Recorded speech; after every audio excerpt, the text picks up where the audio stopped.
வையகம், வாழ்க வையகம், வாழ்க வளமுடன், வாழ்க வேதாத்திரியம், குருவே துணை. மிக அற்புதமான இந்த மாலை வேளையில் நம்மளுடைய தம்பதியர்களின் திறனூக்க பயிற்சிக்காக தினமும் நாம் இதை பற்றி சிந்திக்க இடம் கொடுத்த யாழ் மண்டல தலைவர் குழந்தைவேல் ஐயா அவர்களுக்கும், இதை வழி நடாத்தி கொண்டிருக்கும் ரகுபால அம்மா அவர்களுக்கும், கலாநிதி அம்மா அவர்களுக்கும், மிக அற்புதமாக தலைப்பில் பேச சொன்ன உடனேயே ஏற்றுக்கொண்டு அதை பேசுகிறேன் என்று சொன்ன டாக்டர் வசுமதி அம்மா அவர்களுக்கும், இந்த இணைப்பில் கலந்து கொண்டுள்ள அத்தனை நல்லுள்ளங்களுக்கும் யாழ் மண்டலத்தின் சார்பாக நன்றியும் வருக வருவன வரவேற்கிறேன். இப்பொழுது டாக்டர் வசுமதி அம்மா நமக்கு பேசுற தலைப்பு குடும்ப நலம் மேம்பாட்டிற்கான அணுகுமுறைகள். அவரை பத்தி எல்லாம் யாழ் மண்டல ஜூம்ல தெரிஞ்சிருப்பீங்க, ஏற்கனவே பல முறை பேசியிருக்கிறாரு. இருப்பினும் ஒரு அறிமுகம். அவருடைய தொழில் அரசு மருத்துவராக பல மாவட்டங்களில் பணிபுரிந்து தற்போது காது மூக்கு தொண்டை நிபுணராக தேசிய சுகாதார குழுமத்தில் மருத்துவ அலுவலராக பணிபுரிகிறார். நம்ம மனவளக்கலை பயிற்சி 1991, ஆசிரியர் பயிற்சி 1995. தொடர்ந்து அருள் தொண்டு ஆற்றி வருகிறார்கள். MA யோகா 2016 முடித்திருக்கிறார்கள். இவங்க ராதா நகர் அறக்கட்டளை வழியாக சேவை இப்பொழுது ஆற்றிக்கொண்டு இருக்கிறாங்க. துணை பேராசிரியராகவும் இருக்கிறாங்க. இந்த அற்புதமான நல்லுள்ளங்களை உங்களின் சார்பாக குடும்ப நல மேம்பாட்டிற்கான அணுகுமுறைகள் என்ற தலைப்பில் பேச வைக்கிறேன். வாழ்த்துக்கள், நன்றி, வாழ்க வளமுடன். டாக்டர் அம்மா. வாழ்க வளமுடன். வாழ்க வாழ்க வளமுடன்.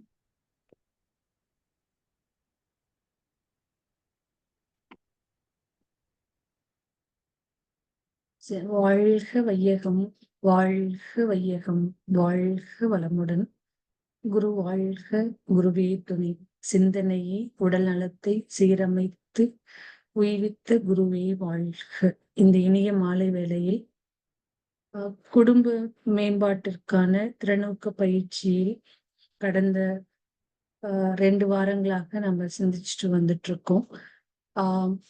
அந்த வகையில இன்று கலந்து கொண்டுள்ள சிந்திப்பதற்காக கலந்து கொண்டுள்ள அனைத்து அன்பர்களுக்கும் இந்த இனிய நேர மாலை வணக்கங்களையும் வாழ்த்துகளையும் நன்றிகளையும் தெரிவித்துக் கொள்கின்றேன்.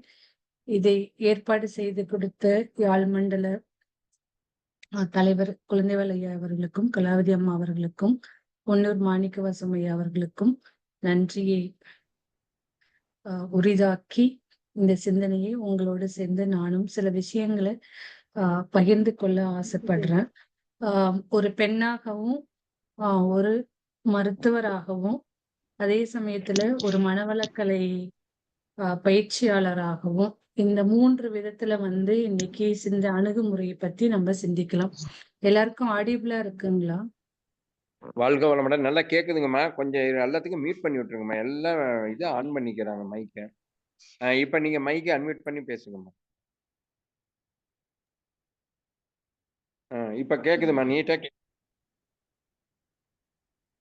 வாழ்க வளமுடன்மா. எல்லா வயதை சார்ந்தவங்களுமே இந்த சிந்தனையில நம்ம இப்ப இணைஞ்சிருக்கோம். குடும்பத்தை பத்தி, குடும்ப அமைதியை பத்தி, குடும்ப நலத்தை பத்தி, குடும்ப மேம்பாட்டை பத்தி நிறைய விஷயங்கள் நம்ம சிந்திக்கிறோம், கேட்கிறோம். ஒவ்வொரு இடத்துலயும் நம்ம நிறைய தடுமாடுறோம், அதுக்குள்ள நிறைய பயணிக்கிறோம். அப்படி இருந்தாலும் இது எப்படி நான் உங்களுக்கு உங்க சிந்தனைக்கு உங்களோட சிந்திக்க நான் எடுத்துட்டு இருக்கேன் அப்படின்னா, ஒரு திருக்குறள்ல இருந்து உங்களுக்கு நான் ஸ்டார்ட் பண்ணி நம்மளோட சிந்தனைக்குள்ள போலான்னு நினைக்கிறேன். அன்பும் அறனும் உடைத்தாயின் இல்வாழ்க்கை பண்பும் பயனும் அது. இந்த அன்பும் அறனும் ஒரு இல்லற வாழ்க்கைக்கு, ஒரு இல்வாழ்க்கைக்கு இந்த அன்பும் அறனும் உடைத்தாயின், அது அன்பும் அறனும் இருந்ததுன்னா பண்பாகவும் பயனாகவும் அதுவே இருக்கும் அப்படின்ற திருக்குறளை முன்வைத்து, இல்வாழ்வான் என்பான் இயல்புடையார் மூவர்க்கும் நல்லாற்றின் நின்ற துணை. இப்ப குடும்பம் அப்படின்றது ஒவ்வொரு தனி மனிதனுமே ஒரு குடும்பத்துல இருந்துதான் வந்திருக்கோம் நம்ம. யாருமே வந்து ஒரு குடும்பம் அப்படின்ற ஒரு அமைப்புக்குள்ள இருந்துதான் ஒவ்வொரு தனி மனிதனுமே வந்து எமர்ஜ் ஆகுறோம். அப்போ ஒரு குடும்பம் அப்படின்னா அதுல மிக முக்கியமான ஆஹ், அங்கங்கள் அப்படின்னு பார்த்தீங்கன்னா பெற்றோர்கள் இருப்பாங்க, வாழ்க்கை துணை இருப்பாங்க, குழந்தைகள் இருப்பாங்க, உறவுகள் இருப்பாங்க. இந்த குடும்பத்துக்குள்ள இருக்கிறது வந்து பெற்றோர்கள், குழந்தைகள், வாழ்க்கை துணை அப்படின்ற இதுதான் குடும்ப அமைப்பு. இந்த குடும்பத்துக்கு வெளியில இருக்கிற லேயருக்குள்ள இருக்கிறது யாருன்னு பார்த்தீங்கன்னா உறவுகளும் நட்பும். இப்ப இந்த 2 லேயர் 2 அங்கங்களுமே வந்து உள்ளுக்குள்ள இத வந்து இப்படி எடுத்துக்கோங்க. In house, out house. அதாவது சோலுக்கு உள்ளார, சோலுக்கு வெளியில. அ அந்த மாரி நீங்க பார்க்க ஆரம்பிச்சீங்கன்னா, எந்த அளவுக்கு ஆ இன்னர் உள்ளுக்குள்ள இருக்கிற முதல் வட்டம் வந்து காக்கப் பெறுகிறதோ, அங்க ஒரு அமைதி காக்கப் பெறுகிறதோ, அதோட அம் ரிஃப்ளெக்ஷன் தான் வந்து அடுத்த வட்டத்துக்குள்ள வந்து ரிஃப்ளெக்ட் ஆகும். இந்த அடுத்த வட்டத்துக்குள்ள இருக்கிறவங்க, உள்ளுக்குள்ள இருக்கக்கூடிய முதல் வட்டத்துல இருக்கக்கூடிய அந்த அங்கங்களை பாதுகாப்பதற்காகவும், ஆம் பக்கபலமாக இருப்பதற்காகவும் தான் இந்த கட்டமைப்பு வந்து ஏன்னா இதுல கட்டமைப்பு வந்து ரொம்ப ரொம்ப முக்கியமா இருக்குது. கட்டமைப்பு வந்து நீங்க பார்க்கும்போது, அ குடும்பத்துக்குள்ள இந்த அங்கங்கள் பெற்றோர்கள், குழந்தைகள், வாழ்க்கை துணை. குடும்பத்துக்கு வெளியில இருக்கக்கூடிய அங்கங்கள் வந்து உறவும், நட்பும். அதுதான் சேர்ந்ததெல்லாம் சமுதாயமா வந்துருது. சமுதாயம் வந்து உங்களுக்கு உலகமாக அது உலகெங்கும் விரிந்து நிற்குது. அப்ப வந்து ஒரு தனி மனிதனோட அமைதிதான் குடும்ப அமைதிக்கு வழிவகுக்குது. குடும்ப அமைதி தான் வந்து சமுதாய அமைதியாக அங்க ஊடுருவி அங்க சமுதாயத்துக்குள்ள போகுது. சமுதாய அமைதி தான் உலக அமைதியாக மலருது. இதுதான் வந்து அந்த சைக்கிள் செயின் அந்த செயின் வந்து அப்படிதான் வந்து கட்டமைக்கப்பட்டிருக்குது. அப்போ ஒரு தனி மனிதனுக்குள்ள அமைதி இருக்கும் பொழுதுதான் அந்த குடும்பத்துக்குள்ள அமைதி இருக்கும். இந்த இதுக்குள்ள அணுகுமுறைக்குள்ள போறதுக்கு முன்னாடி ஒரு பேசிக்கா ஒரு சின்ன ரீகேப் உங்களுக்கு அந்த பிரெயின் பத்தி நம்ம நர்வஸ் சிஸ்டம் படிக்கும்போது சிந்திக்கும்போது நான் உங்களுக்கு சில விஷயங்கள் சொல்லியிருப்பேன். மேல் ஃபீமேல் டிஃபரன்ஸ் வந்து சிந்திக்கக்கூடிய அதாவது மூளை அது தோற்றத்துல எல்லாமே ஒரே மாதிரியாக இருந்தாலும் அதாவது அனாட்டமிக்கலா கண்டிப்பா மேலுக்கும் ஃபீமேலுக்கும் டிஃபரன்ஸ் இருக்கு. குரோமோசோம்ல மேலுக்கும் ஃபீமேலுக்கும் டிஃபரன்ஸ் இருக்கு. பட் சைக்காலஜிக்கலா உளவியல் ரீதியாக வரும் பொழுது, அறிவு ரீதியாக வரும் பொழுது, உணர்வு ரீதியாக வரும் பொழுது, சில விஷயங்கள நமக்கு எல்லாமே தெரிஞ்சதுதான். பட் சில விஷயங்கள வந்து நம்ம என்ன பண்ணியிருக்கோம்னா விட்டுருக்குறோம். அது அறியாமை கிடையாது. அலட்சியப்படுத்தி இருக்கிறோம். 2 விஷயம் தான். உலகத்துல இருக்கிற எந்த ம் கான்ஃப்ளிக்ட்டும் அதாவது பிணக்குகளா இருந்தாலும் சரி, அது எப்படி நீங்க காயின் பண்ணிக்கிட்டாலும் பிரச்சனை, இல்ல ஒரு அமைதியின்மை, இல்ல ஒரு கருத்து வேறுபாடு எதுவா இருந்தாலும், எல்லாத்தையும் 2க்குள்ள கொண்டாந்து ரொம்ப எளிமையா அடக்கிற முடியும், உள்ளடக்கிற முடியும் அப்படின்னு நமக்கு சொல்லிக் குடுத்தது வந்து ஏன்னா குடும்ப அமைதி, குடும்ப மேம்பாட்டுக்கான அணுகுமுறைய வந்து மகரிஷியோட வேதாத்திரத்த விலகி நீங்க வந்து என்னதான் மாடர்ன் சயின்ஸா இருந்தாலும், மாடர்ன் சைக்காலஜிக்கலா இருந்தாலும் சரி, என்னதான் இனிமே டெவலப் ஆனாலும், அ அத விட்டுட்டு நம்ம சிந்திச்சிட முடியாது. அத விட்டுட்டு நம்ம விலகி போய் நின்னு, இத விட இது இதான் ஏன்னா அவ்ளோ எளிமைப்படுத்தி அந்த அணுகுமுறைய வந்து குடுத்துருக்காங்க. அப்ப எதுவா இருந்தாலும் ஒண்ணு அலட்சியப்படுத்துறது, இன்னொன்னு வந்து அறியாம இருக்கிறது. அப்ப குடும்பம் அப்படின்றது வந்து ஆதி ஆதி மனிதன்ல தோன்றதுலருந்து இன்னைக்கு வரைக்கும் இருக்கிற கூட்டம் கூட்டமாக இருந்து, அது குடும்பமாக வந்து கூட்டு குடும்பமாக இருந்து, இன்னைக்கு ஆ நியூக்ளியர் ஃபேமிலி வரைக்கும் நம்ம வந்து அந்த பயணத்துல நம்ம வந்து இன்னைக்கு இங்க நின்னுட்டுருக்கோம் அப்படின்னா கூட, எல்லாத்தையும் ஒட்டுமொத்தமா தொகுத்து நீங்க 2 வரிக்குள்ள அடக்க முடியும்னா, எந்த ஒரு பிரச்சனையா இருந்தாலும், எந்த ஒரு முரண்பாடா இருந்தாலும், ஒண்ணு அறியாமையா இருக்கணும், இல்லைன்னா அலட்சியமா இருக்கணும். ஆனா குடும்ப அமைதிக்குள்ளேயும், குடும்ப மேம்பாட்டுக்குள்ளேயும் இன்னைக்கு இருக்கிற நவீன காலகட்டத்துல பார்த்தீங்கன்னா, அறியாமை நம்மகிட்ட இல்ல. ஏன்னா, மிக நீண்ட தூரம் நம்ம இதுல பயணிச்சிருக்கிறோம். ஆ அலட்சியம் தான் நமக்குள்ள இருக்குது. ஏன் அலட்சியமா இருக்கிறோம் அப்டின்னா, மத்த விஷயங்கள் எல்லாம் நம்மள வந்து டாமினேட் பண்றதுனால, அதெல்லாம் நம்மள ஆளுமை பண்றதுனால சில விஷயங்கள நம்ப வந்து மறந்து போயிருக்கோம். இல்லைன்னா வந்து அலட்சியமா, அதனால என்ன பார்த்துக்கலாம் அப்படின்னு கேஷுவலா அது சாதாரணமா எடுத்துட்டு இருக்கிறதுனால தான், இன்னைக்கு குடும்பங்கள் எல்லாமே வந்து நம்பளுக்கே தெரியும். குடும்ப அமைதி எல்லார் வாழ்க்கைக்குள்ளேயும், குடும்பத்துக்குள்ளேயும் என்ன மாரி நிறைப்பாட்ட கொண்டிருக்குது அப்படின்றது உங்களுக்கு தெரியும். இப்ப மெடிக்கலா என்ன இருக்கு அப்படின்னு பார்த்தீங்கன்னா, மேல் ஒரு குடும்பம் அப்படின்றபோது ஆண், பெண் தான் அங்க. வயதுல வந்து மாறுபட்டு இருக்காங்களே வெளிய, வயது வித்தியாசத்துல தான் அந்த குடும்ப அங்கங்கள் இருக்கே வெளிய, அங்க இருக்கிறது 2 உயிர் தான். ஒண்ணு வந்து ஆணா இருக்காங்க. இன்னொன்னு பெண்ணா இருக்காங்க. அப்ப அந்த ஆணுக்கும், பெண்ணுக்கும் இடையில இருக்கிற அ வேறுபாடுகள, இல்ல சிறப்புகள அ கண்டிப்பா நம்ம வந்து போற்றி பாதுகாக்கணும். அதுதான் ஃபர்ஸ்ட்டு அணுகுமுறை என்ன அப்டின்னா, ஒருத்தர் ஒவ்வொரு உயிரையும் வந்து அவங்கள வந்து அவங்களோட தன்மை தெரிஞ்சு, அவங்களோட சிறப்புணர்ந்து, அவங்களோட மதிப்பு உணர்ந்து, அவங்களுக்கு உண்டான மதிப்ப நம்ம குடுக்குறது தான் முதல் அணுகுமுறை. அந்த வகையில பார்த்தீங்கன்னா, ஆணுக்கும், பெண்ணுக்கும் இடையில வித்தியாசம் வந்து என்ன அப்டின்னா, ஆம். ஸ்ட்ரக்சர் வைஸ் உங்களுக்கு மேல், ஃபீமேல் தெரியும். அது இல்லாம பிரெயின் மட்டும் உங்களுக்கு நான் சொல்றேன். மெமரி அப்படின்றது வந்து ஆ எங்க வந்து நெறையா பிரச்சனைகள் வருது அப்படின்னா, ஞாபகத்துல தான். ஒரு ஆணுக்கும், பெண்ணுக்கும் இடையில ஆ ஒரு உரையாடல் நிகழும் பொழுது, நான் சொன்னேன். அத நீ வந்து கேட்கவே இல்ல, காது குடுத்து. அது இவ்வளோ ஈஸியா மறந்துறீங்களா? ஃபார் எக்ஸாம்பிள் ஒரு கல்யாண நாளோ, அல்லது ஒரு பிறந்த நாளோ, இல்ல ஒரு ஃபங்ஷனுக்கு போகணும்னோ, வீட்ல சொல்லியிருக்காங்க. ஒரு பெண் சொல்லியிருக்காங்க அப்படின்னா, ஆண வந்து ஈஸியா அத வந்து மறந்துருவாங்க. அப்படின்றதுல தான் சின்ன சின்ன விஷயங்களுக்குள்ள தான் நம்மளுக்கு வந்து கருத்து வேறுபாடுகள் தோன்ற ஆரம்பிக்கும்.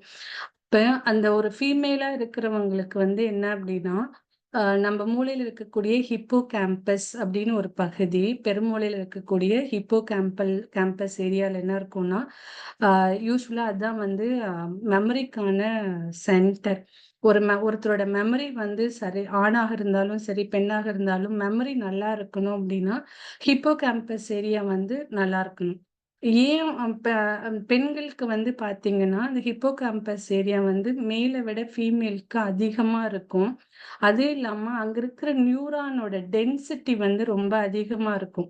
அதனால என்ன இருக்கும் அப்படின்னா, ஞாபக சக்தி அதிகமா இருக்கும். அப்படின்ற இயல்பாகவே பெண்களுக்கு வந்து ஞாபக சக்தி இருக்கும். அப்ப ஆணுக்கு வந்து ஞாபக சக்தி பெண்ண கம்பேர் பண்ணும் பொழுது கொஞ்சம் குறைவா அவங்களோட ஒப்பிட்டு பார்க்கும் பொழுது குறைவா இருக்கு. அப்ப ஒரு குடும்பத்துல இருக்கக்கூடிய பெண் என்ன பண்ணணும் அப்படின்னா, ஒரு ஆண் வந்து ஒரு விஷயங்கள வந்து மறந்துட்டாங்க அப்படின்னு சொன்னா, ஆ நம்ப உடல் ரீதியாகவே வந்து அவங்களோட கட்டமைப்பே அப்படி இருக்கு அப்படின்றத தெரிஞ்சுக்கிட்டோம்னா, அதை ஏத்துக்கக்கூடிய அக்செப்டபிலிட்டி வந்து கண்டிப்பா அந்த இடத்துல வந்துரும். ஓகே, அதனால என்ன மறந்துட்டீங்களா? நான் இன்னைக்கு உங்களுக்கு ஞாபகப்படுத்துறேன். இதுதான் வந்து இந்த அணுகுமுறைக்கு தான் இந்த இந்த ஃபங்ஷன் நம்மளுக்கு தெரியணும். நம்பளுக்கு வந்து நம்பளோட இதக்கூட உங்களால ஞாபகம் வச்சுக்க முடியாதா? அப்படின்னு கேட்கறதுக்கு பதிலா, அவங்க மறந்து போகக்கூடிய தன்மை அவங்களுக்கு இயல்பா இருக்கு. மறந்து போகலாம். அப்படின்றது ஒரு பெண்ணுக்கு தெரியும் பொழுது, அந்த இடத்துல அது ஒரு ஏமாற்றமாகவோ, அ பெரிய அது ஒரு விஷயமாகவோ பார்க்காம, அவங்களுக்கு ஒத்துழைக்கக்கூடிய தன்மை நமக்குள்ள வந்துரும். இன்னொன்னு வந்து மேலெல்லாம் வந்து ஆண் பகுதியில என்ன நம்ம தெரிஞ்சுக்கணும் அப்படின்னா, ஃபீமேலுக்கு வந்து இந்த மெமரி கொஞ்சம் அதிகமா இருக்கு. அதே சமயத்துல எமோஷனல் ஆக்டிவிட்டி அதாவது சென்சரி ஆ எமோஷனலா வந்து ரொம்ப ஸ்ட்ராங்கா இருப்பாங்க. தேன் மேல்ஸ விட ஃபீமேல் இயற்கையாகவே வந்து ரொம்ப எமோஷனலா வந்து ரொம்ப ஸ்ட்ராங்கா இருப்பாங்க. இன்னொன்னு வந்து சென்சரி இன்ஃபர்மேஷன் உங்களுக்கு அன்னைக்கே நான் சொன்னேன், நம்ம உடம்புல வந்து அ எல்லா சென்சரி வெளியில இருக்கக்கூடிய, உள்ளுக்குள்ள நடக்கக்கூடிய எல்லாத்தையுமே வந்து அ அந்த ஸ்பெஷல் சென்சஸ் மூலமா தான், ஐம்புலன்கள் மூலமா தான் அந்த ஒரு பெரிய நெட்வொர்க் வந்து உள்ளார வந்து எ உச்சந்தலையிலிருந்து உள்ளங்கால் வரைக்கும், நகத்திலிருந்து முடியோட அத்தன பகுதியிலயுமே வந்து ஒரு பெரிய நெட்வொர்க் வந்து செயல்பட்டுட்டு இருக்கு.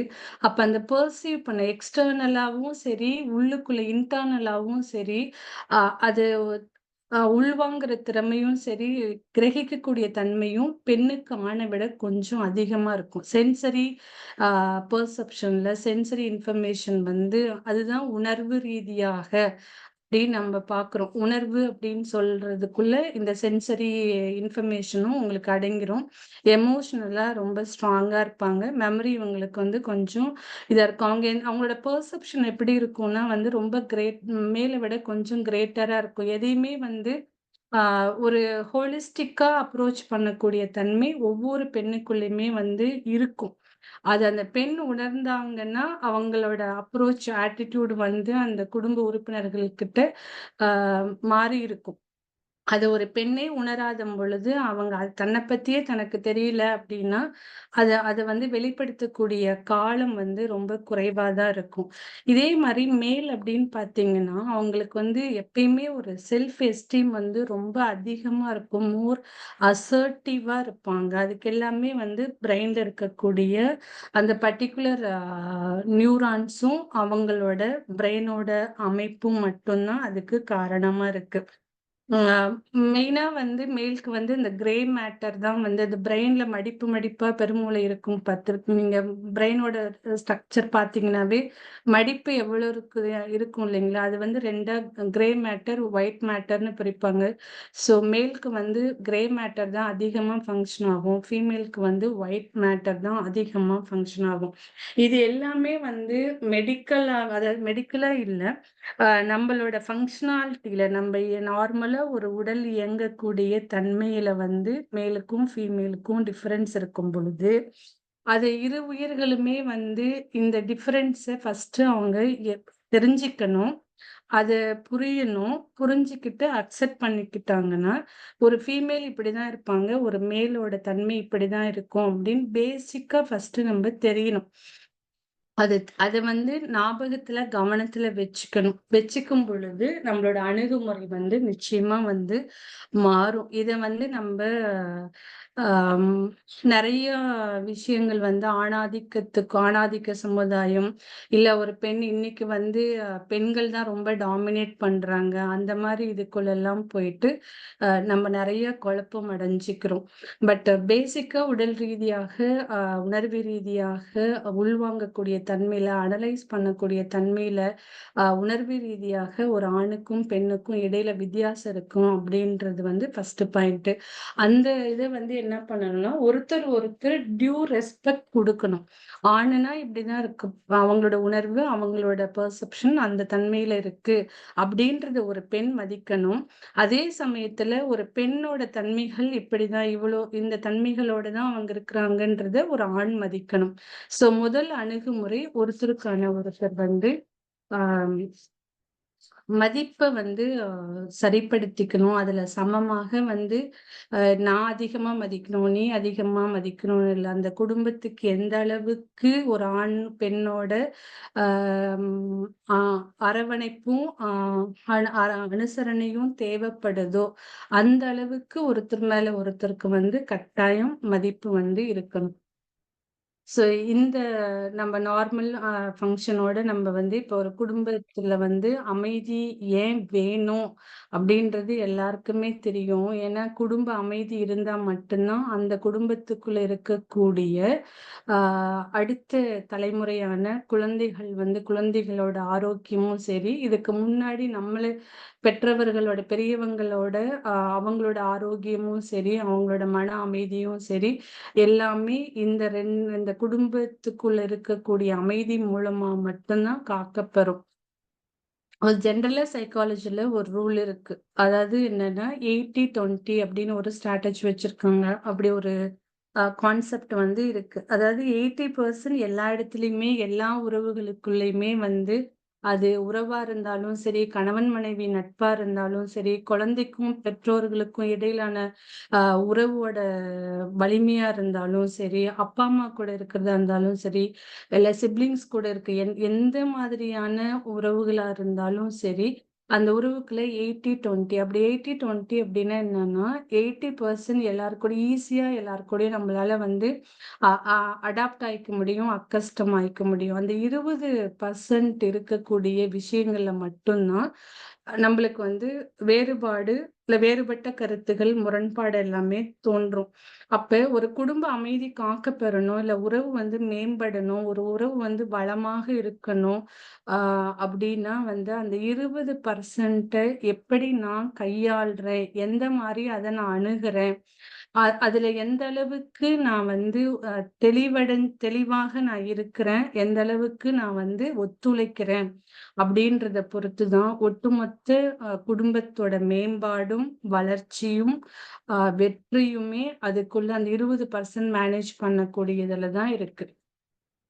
இப்ப குடும்ப அமைதி வந்து தனி மனித அமைதி மூலமா முன்னாடி நான் ஆரம்பிக்கும்போது சொன்னேன், குடும்பம் மூலமா பரவும். அது சமுதாய விரிவா வந்து அமையும். அந்த வகையில தான் மனவளக்கலையே வந்து வடிவமைக்கப்பட்டிருக்குது.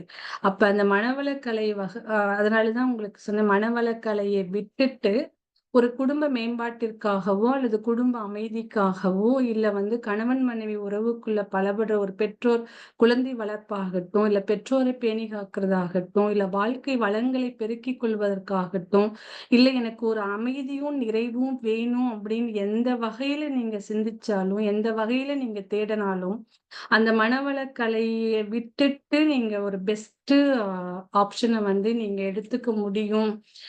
அத விட ஒரு பெரிய கான்செப்ட் வந்து வெளியில இருக்கு அப்படின்னு இல்ல. ரொம்ப எளிமையா வந்து மனவளக்கலை இத தனி மனித அமைதிக்குள்ள தான் குடும்ப அமைதி. குடும்ப அமைதி தான் வந்து சமுதாய விரிவாக போய், அது வந்து உலக அமைதியாக மாறணும் அப்படின்ற அடிப்படை கற்கள வச்சு தான் வந்து அந்த அங்கங்கள வச்சு தான் வந்து மனவளக்கலை வகுக்கப்பட்டிருக்கு. அதனால மனவளக்கலைக்குள்ள வந்து நம்ம எந்த அளவுக்கு தேர்ச்சி பெறுகிறோமோ, அந்த அளவுக்கு குடும்ப அமைதியை எளிமையாக, எளிதாக வந்து காத்துக்கொள்ள முடியும். ஒரு குடும்பத்துக்குள்ள எந்தெந்த வழியெல்லாம் வந்து பிணக்குகள் வரலாம்? பிணக்கே வராம என்னால இருக்க முடியுமா? ஏன் ஹேண்ட் ரைஸ் பண்ணிருக்கீங்க? வகுப்பு முடிஞ்ச உடனேயே சந்தேகம் கேட்கிறீங்களா? இல்ல இப்பயே கேட்கணுமா? அடிக்கடி ஹேண்ட் ரைஸ் பண்றாங்கன்னு தெரியல. அன்மியூட் குடுக்குறேன். ஏதாவது பேசுங்க பார்க்கலாம். அன்மியூட்டும் ஆவல. வெறும் நம்பர் மட்டும் தான்மா வருது. சரிங்க. நீங்க கிளாஸ் முடிச்சோனே ஹேண்ட் ரைஸ் பண்ணலாம். நீங்க பேசுங்கம்மா.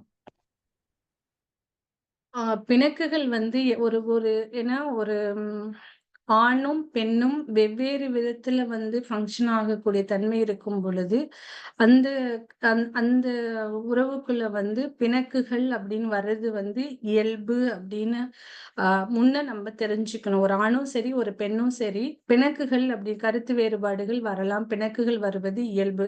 அது பெருசாவும் இருக்கலாம், சின்னதாவும் இருக்கலாம். எந்த அளவுக்கு இருக்குதுன்றத வந்து நம்ம தெரிஞ்சுக்கிட்டு, அதுக்கான காரணங்கள வந்து ஆய்ந்து இருவருமே அதுல வந்து ஒத்துழைப்பு எடுத்துட்டு ஒரு முடிவு காண வேண்டும். பிணக்கே இல்லாத குடும்பமோ, பிணக்கே இல்லாத உறவுகளோ, பிரச்சனையே இல்லாம வராம இருக்கிறதுக்கான வாய்ப்பு நிச்சயமாக கிடையவே கிடையாது. வரதான் செய்யும். அதை எவ்வளவு சீக்கிரத்துல, எவ்வளவு கால அளவு எடுத்து நம்ம குறைச்சிக்கிறோம், அதை தீர்த்துக்கிறோம் அப்படின்றதுல மட்டும்தான் அமைதியோட உள்கட்டமைப்பே அமைஞ்சிருக்கு அப்படின்னு சொல்லலாம். பிணக்கில காரணத்துக்கு வந்து நான் இந்த இடத்துல சாமிஜியோட தான் உங்களுக்கு சொல்றேன். எதை ஒட்டிலாம் 4 விஷயங்களுக்குள்ள எல்லாத்தையுமே அடக்கி வச்சிருக்காரு.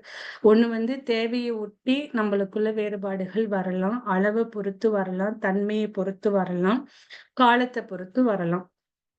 தேவை, அளவு, தன்மை, காலம். இத விட எப்படிங்க ஒரு குடும்பத்துக்குள்ள தேவை இருக்கக்கூடிய அத்தன விஷயங்களையும் இந்த 4க்குள்ள அவர் வந்து வகைப்படுத்தி குடுக்குறாரு. என்ன ஒவ்வொரு மனிதனுக்குமே ஒரு தேவை இருக்கும்.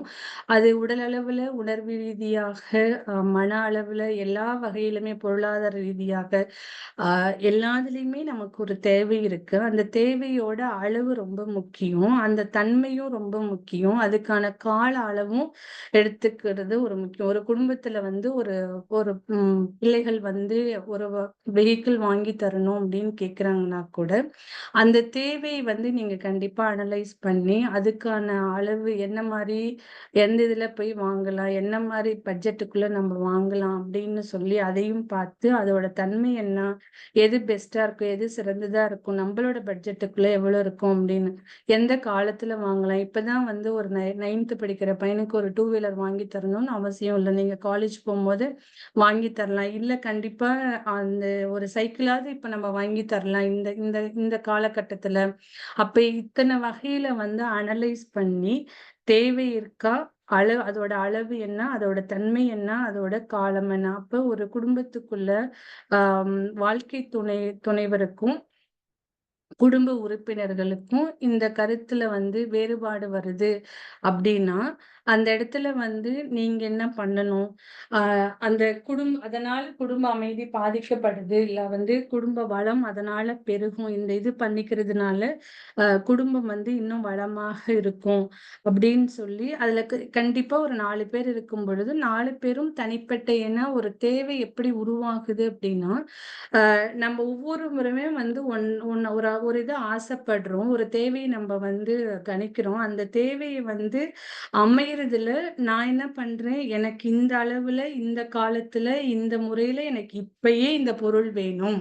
அப்படின்னு நான் தீர்மானிச்சுக்கிட்டு தான் அந்த குடும்ப உறுப்பினர்கள்கிட்டயே நான் சொல்றேன். அப்ப நான் முன்ன வந்து நானே ஒரு தேவையும், அதோட தன்மையும், அதோட கால அளவையும் நான் தீர்மானிச்சுக்கிறேன். அப்ப இன்னொருத்தர்கிட்ட நான் அதுல வந்து நம்ம ரொம்ப அ உறுதியா வேற இருக்கிறோம் நம்ம. எனக்கு கண்டிப்பா இப்ப அப்பாகிட்டயோ, அம்மாகிட்டயோ இல்ல வந்து வாழ்க்கை துணைக்கிட்டயோ ஒண்ணு கேட்கிறோம் அப்படின்னா, ஒரு மொபைலே வந்து ஆல்ரெடி ஒரு மொபைல் கையில வச்சிருக்கு. இல்ல மொபைலே என்கிட்ட இல்ல எனக்கு வாங்கணும்னா கூட, எனக்கு இந்த வாரத்துல ஒரு நம்ம டேட்டு, டைம் எல்லாம் ஃபிக்ஸ் பண்ணி தான் நம்ம குழந்தைங்களாகட்டும், இல்ல ஃபேமிலி மெம்பர்ஸ் ஆகட்டும் கேட்கறாங்க. இந்த இந்த காலத்துக்குள்ள எனக்கு இந்த தன்மையில இந்த இந்த கம்பெனியோட பொருள் தான் எனக்கு வேணும் அப்படின்னு நம்ம கேட்கிறோம். அப்ப நான் வந்து எனக்கு என்னோட தேவையில நான் ரொம்ப உறுதியா இருக்கேன். அப்ப என்ன நான் போய் வீட்ல சொல்லும் பொழுது, மத்த உறுப்பினர்களுக்கு கண்டிப்பா மாறுபட்ட கருத்து அங்க வரும். வரும் பொழுது என்ன பண்ணேன், அப்ப அங்க ஒரு கான்ஃப்ளிக்ட் ஒரு பிணக்கு வந்து அங்க ஸ்டார்ட் ஆயிருது. அப்ப நான் என்ன பண்ணணும்? நான் என்னோடத தீர்மானிக்கும் பொழுது, எனக்கு வந்து இந்த இடத்துல என்ன பத்தின சுய ஆய்வு தான் வேணும். கண்டிப்பா அப்பாவோ, அம்மாவோ அல்லது வாழ்க்கை துணையோ, இல்ல குழந்தைங்களோ வந்து இதுக்கு சில வந்து வேண்டான்னு கேட்பாங்க. ஏன்னா ஒவ்வொருத்தருக்கும் ஒவ்வொரு தேவை இருக்கும் பொழுது, அவங்கவங்களோட தேவை அவங்களுக்கு ப்ரையாரிட்டியா தெரியும் பொழுது, மாற்று கருத்து இந்த இடத்துல எழலாம் அப்படின்னு எனக்கு தெரிஞ்சு, மாற்று கருத்து எழும் பொழுது நான் வந்து லிசன் பண்ணணும். எதனால இப்ப வேண்டான்னு சொல்றீங்க? அதுக்கான பொருளாதார அளவுல வந்து பொருளாதாரம் பத்தாம இல்லாம இருக்கா? இல்ல இத விட இன்னொன்னுக்கு நான் ப்ரையாரிட்டி நான் வச்சிருக்கேன். இந்த பொருள வாங்குனதுக்கு அப்புறம், இல்ல இந்த இத வந்து பண்ணுனதுக்கு அப்புறமா இந்த செலவ நம்ம பண்ணலாம். இல்ல இந்த பொருள வாங்கிக்கலாம். இதுல இன்வெஸ்ட் பண்ணலாம் அப்படின்றபோது, இந்த இடத்துல தான் உங்களுக்கு முதல் அணுகுமுறை நான் சொன்னேன். ஒருத்தரோட உணர்வுக்கு ஒவ்வொருவரும் வந்து மதிப்பளிக்க வேண்டும். 2வது அணுகுமுறை ஒவ்வொருத்தரோட கருத்துக்குமே மதிப்பு குடுக்கணும். அப்ப அந்த எனக்கு வந்து தெரிஞ்சதுன்னு வச்சுக்கோங்க. இதுல ஏதாவது வந்து மாற்று கருத்து எழலாம் அப்படின்றபோது, அந்த கருத்தை ஏத்துக்கக்கூடிய தன்மை எப்ப எனக்கு தெரிய ஆரம்பிக்குதோ, அப்ப ஏத்துக்கக்கூடிய பக்குவமும் எனக்கு வந்து இயல்பாகவே அமைஞ்சிரும். இதுல ரொம்ப முக்கியமான ஒரு விஷயம் வந்து ஒரு குடும்பத்துல வந்து, ஆ இன்னைக்கு 21ஆம் நூற்றாண்டுலயும் ஒரு குடும்ப வளமும் சரி, ஒரு குடும்ப கட்டமைப்பும் சரி, குடும்ப உறவுக்குள்ள இருக்கக்கூடிய மேம்பாடும் சரி, பெண்களோட பொறுப்பு வந்து ரொம்ப ரொம்ப முக்கியமானது. ஏன் அப்படின்னா, ஆ இது வந்து கண்டிப்பா ஆணாதிக்கத்துக்குள்ள இது வந்த ஒரு விஷயம் கிடையாது. இயற்கையாகவே பெண்களுக்கு என்று சிறப்பான சில தன்மைகள் உள்ளடக்கி தான் வந்து ஒரு பெண் வந்து இருக்கிறாங்க.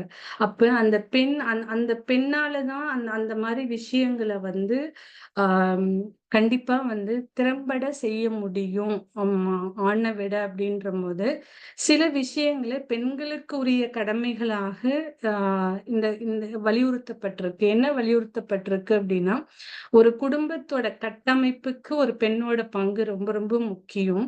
அதே மாரி அந்த குடும்பத்துக்குள்ள ஏற்படக்கூடிய செலவினங்களுக்கு பொருளாதார மேம்பாட்டிற்கு வந்து ஒரு பெண்ணோட செலவு செய்யக்கூடியதும் சரி, இது பண்ணக்கூடியதும், சிக்கனமாக இருக்கக்கூடியதும் சரி, அத வந்து அந்த அணுகுமுறை வந்து ரொம்ப ரொம்ப முக்கியம்.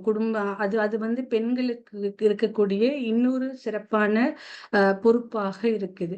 இததான் வந்து இன்னைக்கு இந்த நிமிஷம் இந்த காலகட்டம் வரைக்குமே வந்து ஒரு பெண் அப்படின்றவங்களுக்கு இவ்வளோ பெரிய கடமைகள், சிறப்பான சில கடமைகள் வந்து குடுக்கப்பட்டிருக்கிறது தான் வந்து திருவள்ளுவர் வந்து பெண் என்பவள் யார் அப்படின்றதுக்கு வந்து ஒரு திருக்குறள் சொல்லியிருப்பாங்க. எல்லாருக்கும் தெரிஞ்சதுதான். தற்காத்து தற்கொண்டார் பேணி தகைச்சான்ற சொற்காத்து சோர்விலாள் பெண். தற்காத்து தன்னை ஃபர்ஸ்ட் காத்துக்கணும். அது ஆணாக இருந்தாலும் சரி, பெண்ணாக இருந்தாலும் சரி, தனக்குள்ள தன்னை காத்துக்கிட்டாதான் குடும்பத்துல இருக்கிறவங்கள காக்க முடியும். இந்த குடும்பத்துக்காகவே நான் உழைக்கிறேன், நான் குடும்பத்துக்காகவே எல்லாமே நான் பண்றேன், உங்க எல்லாருக்காக தானே நான் இப்படி பண்றேன் அப்படின்னு ஒரு பெண் தன்னையோ ஒரு ஆண் தன்னை கவனிக்காம விட்டாங்கன்னா அவங்க மத்தவங்கள கவனிக்கிறது வந்து முழுமையான கவனிப்பாக நிச்சயமாக இருக்காது. தன்னை பார்க்க தெரிஞ்சவங்களுக்கு மட்டும்தான் இன்னொரு உயிரை எப்படி அரவணைச்சுக்கணும், அவங்களோட உணர்வுகள் எப்படி இருக்கும் அப்படின்றது வந்து தெரிஞ்சுக்க முடியும். அப்ப ஒரு பெண்ணை வந்து ஃபர்ஸ்ட் தன்னை காத்துக்கணும், தற்கொண்டார் பேணி தன்னை சார்ந்தவர்களையும் வந்து பேணி காக்கணும். தகைச்சான்ற அந்த குடும்பமா இருந்தாலும் சரி, அந்த குடும்ப உறுப்பினர்கள் எல்லாருடைய புகழையும் நல்ல பேறுகளையும் காப்பாற்றக்கூடிய பணியும் இவங்க எடுக்கணும். அப்படியெல்லாம் இது பண்ணி சொற்காத்து சோர்விலாள் பெண், எல்லாவற்றையும் சோர்வடையாம எவள் ஒருவள், எந்த ஒரு பெண் காத்து இத்தனை பணிகளையும் மேற்கொண்டு சோர்வில்லாமல் நிற்கிறாளோ அவளே பெண். அப்ப நம்ம படைப்பு ரீதியாகவே நம்மளோட செயல்பாட்டு முறைகளிலுமே ஒரு பெண்ணுக்கு வந்து இவ்வளோ பெரிய சிறப்பு அம்சங்கள் பொருந்திய. ஏன் அப்படின்னா நீங்க இந்த குடும்ப வழக்கத்துல எடுத்துக்கோங்க. பிறக்கிறது ஒரு வீட்டுல பிறக்குறாங்க, வாழ்க்கை தொடங்குறது வந்து இன்னொரு இடத்துல, தனக்கு புதிதான ஒரு இடத்துல, பழக்கம் இல்லாத ஒரு இடத்துல இது பண்றாங்க. அப்ப அங்க கலாச்சார ரீதியாக, அவங்களோட பாரம்பரிய ரீதியாக, வரலாற்று ரீதியாக, பழக்க வழக்கங்கள் ரீதியாக எல்லாத்துலயுமே மாறுபட்டு இருக்கக்கூடிய ஒரு இடத்துக்கு ஒரு பெண் வந்து அந்த இடத்துக்கு வந்து உள்ளார போகும் பொழுது கண்டிப்பா அங்க வந்து டிஃபரன்ஸ் இருக்கதான் செய்யும். அப்ப அந்த டிஃபரன்ஸ் இருக்குது அப்படின்றது ஒரு பெண் இங்க பிறந்த இடத்துல இருக்கும் பொழுது ஆணாக இருந்தாலும் சரி, பெண்ணாக இருந்தாலும் சரி, அந்த வாழ்க்கைக்கு உள்ளார போகிற 21 வயசு அப்படின்னா அந்த 21 ஆண்டுகள் அதற்கான தகுதியை தான் அவங்க வந்து ஒரு ஆணும் பெண்ணும் அதுக்கான படிப்பு, அதுக்கான பண்பாடு, அதுக்கான திறமை, அதுக்கான பொருளாதார வசதிகள், வாழ்க்கை வளங்கள் எல்லாத்தையும் எடுத்துக்கிற அளவுக்கு தன்னை தயார்படுத்திக்க கூடிய காலகட்டமாக தான் ஒரு மனித வாழ்க்கையோட பயணத்துல வந்து அந்த ஆரம்ப காலம், அந்த வாழ்க்கைக்குள்ள திருமண வாழ்க்கைக்குள்ள நுழையிற வரைக்கும் இருக்கு. அப்ப திருமணத்துக்குள்ள நீங்க போகும் பொழுது எல்லாமே மாறுபட்டு இருக்குது அப்படின்றத வந்து கண்டிப்பா தெரிஞ்சு வச்சிருக்கணும். திடீர்னு அன்னைக்கு மட்டும் வந்து புதுசா நான் ஒருத்தர் வீட்டுக்கு போயிட்டு அந்த வீட்டுல ஒரு பெண் ஒரு ஆணா இருந்தாங்கன்னா அந்த பெண்ணை அரவணைச்சு அந்த ஒரு பெண் உள்ளார இன்னொரு புதுசா ஒரு என்ட்ரி ஒரு ஒரு உறுப்பினர் உள்ளார வராங்க அப்படின்னா அவங்களுக்கு வேண்டிய வசதிகள், அவங்களுக்கு வேண்டிய எல்லா இதையும் வந்து பண்ணி கொடுக்கக்கூடிய திறமையே ஒரு ஆண் வந்து இத்தனை காலங்கள்ல கத்துட்டு இருக்கணும். அதே மாதிரி ஒரு பெண் இங்கிருந்து அங்க போறாங்க அப்படின்னா அத்தனை திறமைகளையும் தனக்குள்ள வளர்த்துக்கிட்டு அந்த ஒரு பொறுப்பை அவங்க ஏற்கிறாங்க. ஒரு பொறுப்பை ஏத்துக்கிட்டு தான் அந்த இடத்துக்கு போறாங்க. அப்ப எந்த இடத்துக்கு போறாங்களோ அந்த ஆணையும் அந்த ஆணை சார்ந்த குடும்பத்தையும் வந்து மேம்படுத்துவதற்காக, வழிநடத்துவதற்காக, பேணி காப்பதற்காக, எல்லாத்துக்காகவும் ஒரு பெண் தன்னை தயாராக்கி அங்க போறாங்க. அப்ப இந்த பெண்ணுக்கு தான் இவ்வளவு பெரிய பொறுப்பு இருக்கு. அந்த ஆண் வந்து அந்த பெண்ணை ஏத்துக்கிற ஒரு பொறுப்பை மட்டும்தான் சுமந்து நிக்கிறாங்க. அந்த பெண்ணை வந்து அப்ப இந்த இடத்துல இன்னைக்கு வந்து இந்த நவீன காலமாகட்டும், இல்ல காலங்காலமாக ஆகட்டும், இந்த வளர்ச்சியில பார்த்தீங்கன்னா, ஒரு பெண்ணோட இதுக்கு முன்னே இருந்த பெரியவங்க எல்லாமே ஒரு கட்டமைப்பை உருவாக்கும் பொழுது, ஒரு சமுதாய வழக்கத்தை உருவாக்கும் பொழுது என்ன பண்ணாங்கன்னா, ஒரு பெண்ணுக்கு இவ்ளோ பெரிய சிறப்பான அம்சங்கள் இருக்கு. ஒரு பெண்ணோட பொறுப்புகள்ல வந்து கடமைகள்ல வந்து ஒரு குடும்பத்தோட கட்டமைப்பே அவங்களோட சிந்தனைக்குள்ள, அவங்களோட ஆற்றலுக்குள்ள, அவங்களோட அனுசரணைக்குள்ள தான் இருக்குது அப்படின்னு உணர்ந்த பெரியவங்க என்ன பண்ணுனாங்கன்னா, ஒரு பெண்ணை இப்படியெல்லாம் வளர்க்கணும், தயார்படுத்தணும்னு சொல்லி, சொல்லி, சொல்லி வளர்த்துட்டு, ஆண மட்டுமே விட்டுட்டாங்க. இதுதான் இப்ப இருக்கிற கேப்.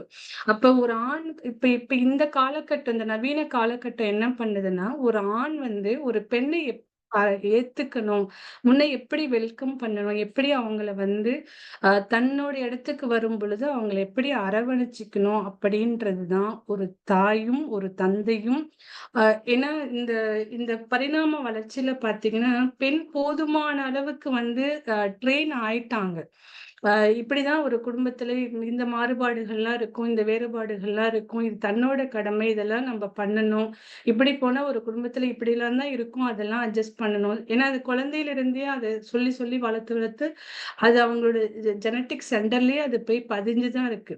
பட் ஒரு ஆணுக்கு வந்து அந்த ஆணை வந்து ஒரு பொருளீட்டக்கூடிய ஒரு இதாகவும், ஒரு சமுதாயத்தோட மேம்பாட்டுக்கு அப்படி பயன்படுத்தப்பட்ட ஒரு "நீ ஆம்பள பையன் தானே இதெல்லாம்" அத வந்து ஒரு தாயும், தகப்பனும் வந்து அந்த ஆண வந்து அந்த திருமணத்துக்கான அந்த வாழ்க்கைக்குள்ள, அதாவது குடும்ப வாழ்க்கைக்குள்ள, இல்லற வாழ்க்கைக்குள்ள வந்து படுத்துறது வந்து ரொம்ப கம்மியா இருக்கு. தயார்படுத்தலன்னு நம்ம சொல்ல முடியாது. தயார்படுத்துறது ரொம்ப கம்மியா இருக்கு. அப்போ ஒரு பெண் உள்ளுக்குள்ள வரும்பொழுது, அங்க ஒரு பெண்ணாக இருக்கக்கூடிய தன் உடன் பிறந்த சகோதரிகளையும் சரி, தன்னோட தாயையும் சரி, உள்ளார புதுசா வந்திருக்கிற இன்னொரு பெண்ண, இந்த 3 ட்ரையாங்கிள்குள்ள அந்த ஆணால மேனேஜ் பண்றது, அவங்கள அரவணைச்சுக்கிறது, அன்பு காட்டுறது, இல்ல அவங்கள அனுசரிச்சு போறது, அந்த அணுகுமுறை வந்து நெறைய இடத்துல வந்து ட்ரையல் அண்ட் எரர் மாரி இருக்கு. இப்படி நடந்தா அம்மா கோவிச்சுக்கிறாங்க. இப்படி நடந்தா கூட பிறந்த சகோதரிகள்லாம் வந்து கோவிச்சுக்கிறாங்க. இப்படி பண்ணா நம்மளே நம்பி வந்த ஒரு பொண்ணு வந்து கோவிச்சுக்கிறாங்க அப்படின்னு அவங்களுக்குள்ள நெறைய பிணக்குகள் வர ஆரம்பிக்குது. அப்ப 2வது அணுகுமுறை வந்து இன்னைக்கு இந்த குடும்பத்துல யாரு தாயும், தந்தையாக இருக்கிறாங்களோ, அந்த ஆம்பள பையனுக்கு அதாவது பையனுக்கு வந்து நீங்க சொல்லி தரணும். நம்ம சொல்லி தரணும். ஒரு பெண்ணுன்னா இப்படிதான் இருப்பாங்க. அவங்க உணர்வுகள் இப்படி இருக்கும். அவங்க நம்ம இடத்துக்கு இன்னதுனால அவங்களோட மதிப்பும், அவங்களோட தன்மையும் அந்த பையன சொல்லி வளர்த்து அதுக்கு தயார்படுத்தக்கூடிய அந்த அணுகுமுறைய வந்து நம்ம எடுத்துக்கணும். அடுத்தது எந்த பிணக்குகள் வந்தாலும் சரி, சாமிஜி வந்து 3 ஸ்ட்ராட்டஜி சொல்றாங்க. அதேதான் உளவியல் கவுன்சிலிங்கும் நம்ம ஃபாதர் ஆஃப் சைக்காட்ரின்னு சொல்லக்கூடிய ஃப்ராடும் சிக்மாய்ட் ஃப்ராடும் வந்து அதேதான் அவரு சொல்றாரு. என்ன சொல்றாருன்னா, எந்த ஒரு உறவும் வந்து இனிமை காக்கப்படணும், அது மேம்படணும், நீண்ட நாட்கள் வந்து அது எங்கேயும் பிரேக் ஆயிறக்கூடாது அப்படின்னா, ஒவ்வொரு உறவுக்குள்ளயுமே அந்த உறவுகள் வந்து 2 உயிர்கள், 2 மனங்கள் சார்ந்த விஷயமாக இருக்கிற இடத்துல வந்து 3 தாங்க அவங்க ரொம்ப எளிமையா சகிப்புத்தன்மை வேணும், விட்டு கொடுத்தல் வேணும், தியாகம் வேணும். இந்த சகிப்புத்தன்மை அப்படின்றபோது பெண்கள் பெரும்பாலும் கேட்கிற நம்ம கேள்வி, "நான் எவ்வளவுதான் சகிச்சுக்கிறது?" அப்படின்னு. அதாவது தனக்கு வந்து பிடிக்காத ஒரு விஷயமாக இருந்தாலும், மற்றவர்கள் நலன் கருதி, அதாவது என் குழந்தைகள் நலன் கருதி, என் வாழ்க்கை துணை நலன் கருதி, என் பெற்றோர் நலன் கருதி, அந்த செயல் செய்யப்படுமானால், அந்த அந்த நிகழ்வு நடக்குமே ஆனால், அது குடும்ப மேம்பாட்டுக்கு வழிவகுக்குமே ஆனால், எனக்கு விருப்பமே இல்லைனாலும் அத பொறுத்துக்கணுன்ற அந்த தன்மைக்கு பேரு தான் சகிப்புத்தன்மை. அப்ப ஒவ்வொரு பெண்ணுக்குள்ளயும் சரி, ஒவ்வொரு ஆணுக்குள்ளயும் சரி, சகிப்புத்தன்மை அந்த குடும்ப ஒரு நலம் காக்கப்படுறதுக்காக இருந்ததுன்னா, சகிப்புத்தன்மை கட்டாயம் வேணும். விட்டு குடுக்குறது. நானே எவ்வளோ நாள் நம்ம கேட்கிற கேள்வி, நானே எவ்வளோ நாள் நான் விட்டு குடுத்துட்டே இருப்பேன். ஏன் அவங்க விட்டு குடுக்க கூடாதா? விட்டு குடுக்குறதுல முதலாக நம்பளாக தான் இருக்கணும். அததான் சாமிஜி நெறைய முறை சொல்லியிருப்பாங்க. அறிவுல யார் உயர்ந்து இருக்கிறாங்களோ, அவங்க முதல்ல விட்டுக் குடுக்குற தன்மை எளிதாக வந்துரும். இப்ப மனவளக் கலையில இருக்கிற எல்லாருமே அதற்கான தகுதியையும், அதற்கான பயிற்சியை மேற்கொண்டு, அதுக்கான தகுதிய தான் நம்ம வந்து ஒவ்வொரு நாளும் அந்த திறன தான் நம்ம வளர்த்துக்கிறோம். விட்டுக் குடுக்கக்கூடிய தன்மை. முதல்ல விட்டுக் குடுக்க நான் யாருக்காக விட்டுக் குடுக்குறேன்? என் மனைவிக்காக, என் கணவருக்காக, என் குழந்தைக்காக, என் பெற்றோருக்காக, அவங்களோட மக்களுடைய நலன் காக்கப்படுறதுக்காக எனக்கு பிடிக்கலனாலும் ஒரு விஷயத்த நான் விட்டு தரேன். இல்ல என்கிட்ட இருக்கிறது ஒண்ணு நான் இத விட்டுறேன் அப்படின்றபோது, அத விட ஒரு பெரிய உயர்வான காரியம் இந்த உலகத்துல இருக்குமானா, நிச்சயமா இல்ல. வேற யாருக்காகவும் பண்ணல. நம்ப குடும்பத்துக்காக எவ்வளோ விட்டு குடுக்க முடியுமோ, கடைசி வரைக்கும் அந்த குடும்ப மேம்பாட்டிற்காக விட்டு குடுக்கணும்னா, கடைசி வரைக்குமே உங்க லாஸ்ட் பிரெத் வரைக்குமே விட்டு குடுக்கணும். அதுதான் மிக உயர்ந்த பண்பாடாகவும், மிக உயர்ந்த தன்மையாகவும், மிக உயர்ந்த ம் என்ன சொல்றதுங்க? மிக உயர்ந்த அ பணிவாகவுமே அது வந்து விட்டு கொடுத்தல் அப்படின்னு இருக்கு. அதுக்கு எல்லை கிடையாது. அடுத்தது தியாகம். எத தியாகம் பண்ணணும்? இப்ப எனக்கு ஒரு ஆசை இருக்கு, இல்ல எனக்கு ஒரு தேவை இருக்கு. அந்த தேவையை விட என்னோட குழந்தைக்கோ அல்லது என்னோட கணவருக்காகவோ நான் வந்து அத பண்ணணும் அப்படின்னா, அத வந்து நான் சாக்ரிஃபைஸ் பண்ணிடணும். அதுல சாமிஜி உச்சபட்சமா ஒரு நிலைய சொல்லியிருப்பாங்க.